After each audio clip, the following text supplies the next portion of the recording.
Welcome to the audio version of the event Proceedings from the National Disability Research Partnership's Evidence to Action event, Mobilising Disability Research and Evidence for Policy Impact, held in July 2025. This recording shares the key ideas, speaker messages and outcomes from the event. If you'd like to follow along or explore in other ways, the proceedings are also available as a Word document, a PDF, and there is an easy English version in both Word and PDF formats. You can download all versions from the NDRP website at ndrp.org.au. Let's begin. Proceedings from the National Disability Research Partnership, NDRP, Evidence to Action, Mobilising Disability Research and Evidence for Policy Impact, July 2025. Acknowledgement of Country from Claire Ghibellini, Board Chair, NDRP. I would like to begin by acknowledging the traditional owners of the lands on which we are meeting today. We honour and respect all First Nations people and elders. I also want to show my respect to all First Nations people joining us and recognise the important contributions they make to our communities and to our work together in the disability sector. Introduction. About the National Disability Research Partnership. The National Disability Research Partnership is an independent organisation. Our board, committees and staff are majority people with disability. We work in partnership with people with disability and their organisations, researchers, advocates and government. We are not part of the government. We are an independent, not-for-profit organisation. Our role is to support strong, inclusive research that can drive real change in policy and practice. Mobilising evidence for action. One of our key strategic objectives is to mobilise evidence for action.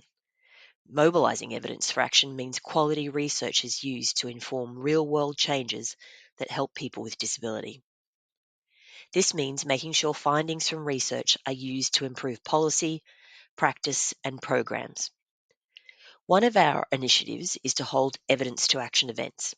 In these events, we host discussions about a certain topic related to the NDRP research agenda. You can check this out on our website. This includes what we know from the research, what we don't know, and what further research is needed. The goal of these events is to work together and inform future research and policy directions. This document, the Proceedings document, has an overview of key themes discussed at our third event held on the 24th of July 2025, points from each provocation speaker, including quotes, attendee numbers and feedback, case study main messages, resources, supports, and thanks. About the event. This event brought together people with disability, advocates, policymakers, researchers, and leaders from the sector. There were short talks and group discussions. It built on ideas from earlier events and showed NDRP's focus on research led by people with disability, based on real experiences, and aimed at making a difference in policy and practice. The Hon Jenny McAllister, Minister for the NDIS, spoke about the Australian Government's promise to support research that helps keep people with disability safe, respected and included.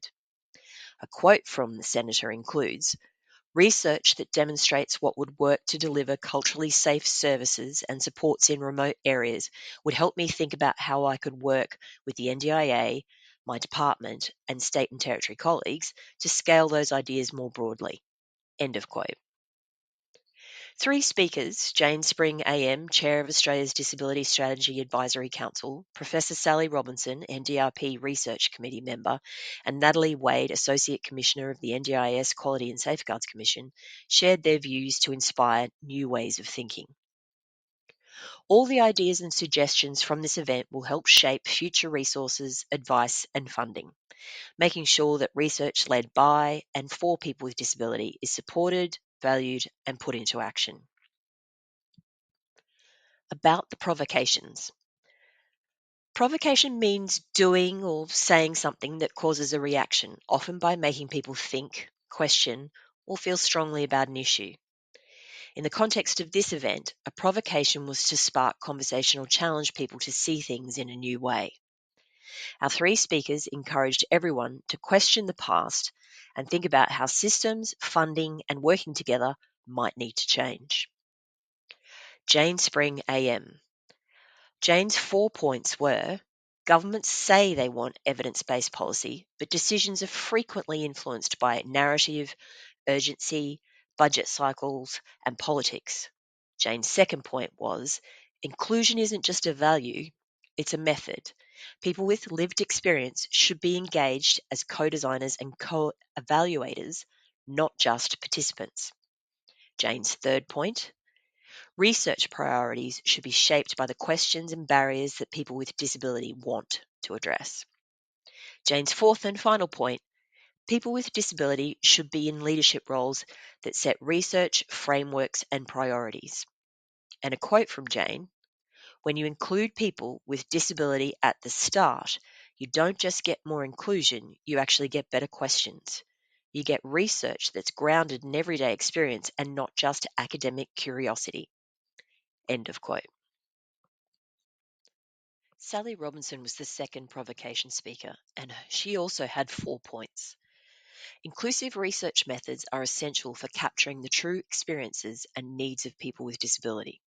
Sally's second point: there is a need for career development opportunities for people with disability in research. Sally's third point: co-produced research is often not seen as rigorous as compared to other methods, but it is crucial for real-world relevance. Sally's fourth and final point: community research positions are vital for bridging the gap between academic research and the lived experiences of people with disability. And a quote from Sally: I think fundamentally our expectations are far too low about people and what people contribute to research. People know a lot about their lives, however they communicate. We tend to expect that people who don't use their voice, their spoken voice to communicate, don't have a lot to say about their lives. But people have an enormous amount to tell us about what they want to happen in their lives, and they have a lot of ideas about what they want to be different in their lives. End quote. Natalie Wade was the third and final provocation speaker and also had 4 points. Evidence-based research recommendations should be presented in a way that acknowledges and works within the realities of government portfolios and authorising environments. Natalie's second point: research should consider how findings impact on different stakeholder issues and how reform needs to occur across, within, and across systems. Research should account for the different timings of issues and ensure that findings remain relevant over time. And Natalie's fourth and final point: evidence-based research should allow for flexible implementation to meet the diverse needs of different populations. And a quote from Natalie: often, evidence-based research and thinking can skip on being holistic.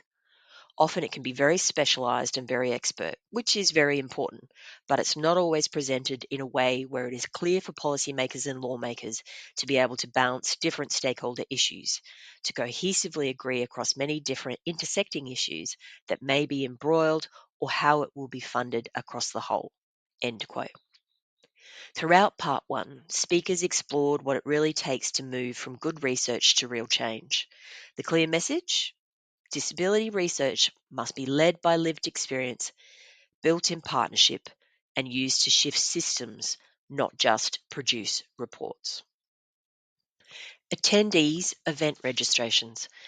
23% of registrants identified as living with a disability. 14% identified as a carer, family, or kinship group member of a person with disability. 26% identified as a disability advocate. 41% identified as a researcher. 21% identified as being in a government or regulator role. 13% identified as a service provider. Event engagement.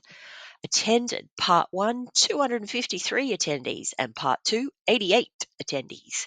Feedback: 20% of attendees responded to the survey. That's 50 out of 253. Event and presentation ratings. The event received overwhelmingly positive feedback with 86%